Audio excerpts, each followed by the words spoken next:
Hey, what's up YouTube? Goratha here. Today I'm going to talk about my Cold Spark Pathfinder build.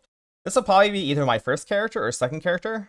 The main issue I have with league starting it is Spark is not the greatest in the campaign, though I did a Orb of Storms Ember Fusillade run on Pathfinder, and it was actually pretty solid. So you guys some early footage of that. Was kind of surprised, honestly, considering you don't really get that much damage on the tree for Orb of Storms. But it performed well enough, honestly. So I was considering league starting it. I'm definitely going to make this character at some point, though, either way. Pathfinder Cold Spark looks amazing. The Pathfinder has received quite a few changes. I actually played Poison Spark Pathfinder last week, but they have changed Pathfinder. They're removing the Contagious Contamination node.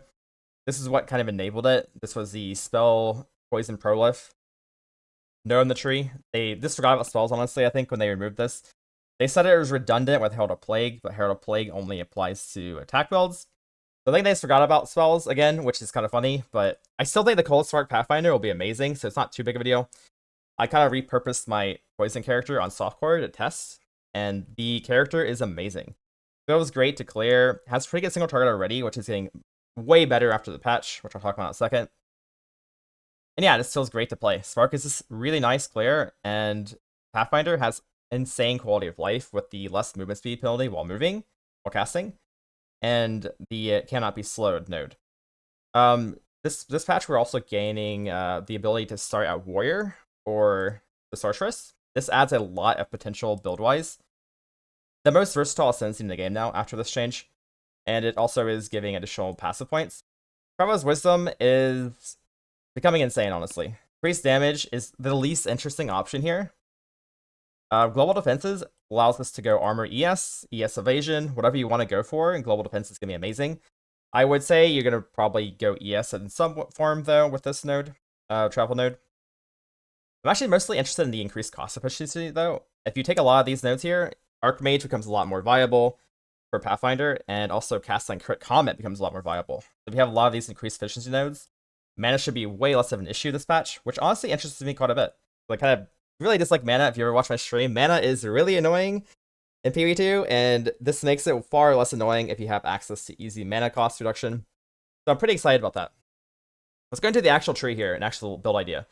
So Equilibrium, Elemental Equilibrium is being changed. Right now it's a random infusion. It's being changed to always convert lightning into cold, cold into fire, I believe, and then lightning into, or then like fire into lightning or something like that. So basically now we can generate cold infusions way easier on a single target. Spark uses cold infusion to do a big extra damage burst with this infusion. Does far more damage, has better crit, has more everything basically, more proj. It's far better than the normal Spark. Way more damage, way more consistent damage. It is converted into cold damage, so that's one thing, I guess. I mean, cold damage isn't bad, but you're going to shock less, I guess. We do have the option to go Archmage, though, like I said earlier. It's basically just better in every way. Freeze is also nice defensively. You're going to freeze almost every boss with Cold Spark. I'm already freezing bosses on softcore on my test character before this change.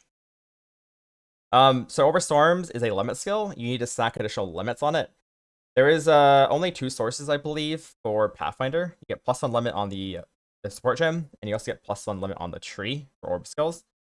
You can do Unleash on this now. Unleash is really nice for this. I would recommend, honestly, I even love what the Orb of Storms Ember Fusillade, and it feels amazing even as Pathfinder. Which is crazy because you don't really get damage until like all 15 for Orb of Storms.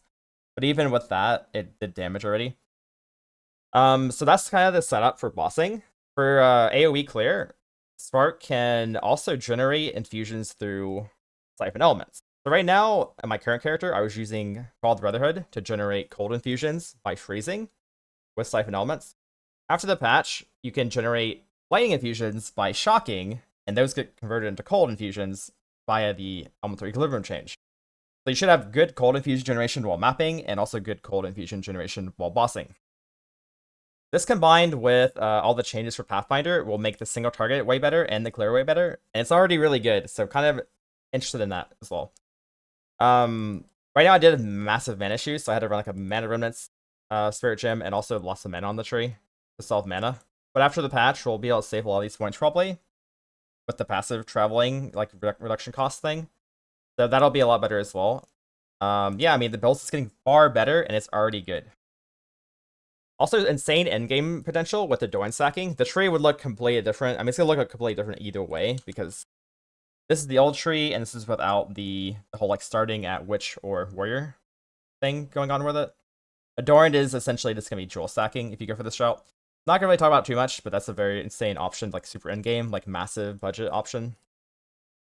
With the tree, I actually considered warrior and sorceress. I'm not sure the exact tree how to look. Starting warrior is interesting because there's a lot of duration on the tree on the side, and you can also still grab like these damage nodes here, and then go up and get the orb node and the EE from this side. I think starting witch is probably gonna be the way though. There's still duration over here as well. You can always just anoint duration if you need to on the amulet. And yeah, I think this side of the tree is just really good for Spark. So being able to like cut out the monk stuff, as good as monk is, I actually don't think monk would be that good for this character. Especially after the change to Ghost Dance, I believe this side of the tree is actually a lot weaker now. And Pathfinder can use the new Bark Skin support gem, Spirit Gem, which massively buffs Armor ES. So I was actually considering going Armor ES because there's a lot of Armor ES nodes on the side of the tree as well, like Spiral into Depression, and then also obviously the 5% global defense on every travel node if you wanted it. Obviously, getting attributes will be kind of hard on Pathfinder, so you're gonna want attributes on like, every piece of gear probably. But yeah, I mean, this makes it interesting to min-max, right? You just have crazy potential with the character. Very excited for this character. Has some crazy ideas. I'm definitely gonna play this either first or second character. Yeah, I mean, I thought I'd share you guys my ideas here with this character, and I'll show you guys some footage. Oh yeah, I forgot to mention, Elemental Archon is also being changed. Right now, there's Lightning, Cold, Fire. After the patch, we should be getting Elemental Archon, which will most likely be 25% more LA damage on a cooldown. That'll be insane for Spark as well, because we're doing both lightning and cold damage. And also the Elemental, there's another option I believe too with Elemental Conflux. Conflux is being changed from 100 Spirit Reservation to 60. There's a lot of really interesting spirit options this patch for this character. Elemental Conflux is 60% more damage on a pendulum. So 60% more damage for 8 seconds on fire damage, then switches to cold, then switches to fire. Like randomizes it. The thing is, we're using cold and lightning, so you know, half or 2/3 of the time we're gonna have a good element for our build. This is definitely an option as well. I don't think damage will be a problem for this character. And Pathfinder has the most quality of life out of any ascendancy, and it should be quite tanky with Armor ES as well. Yeah, pretty much everything I wanted to talk about. I'm really excited to play this character, and yeah, I hope you guys enjoyed the video, and I'll see you guys at League Start.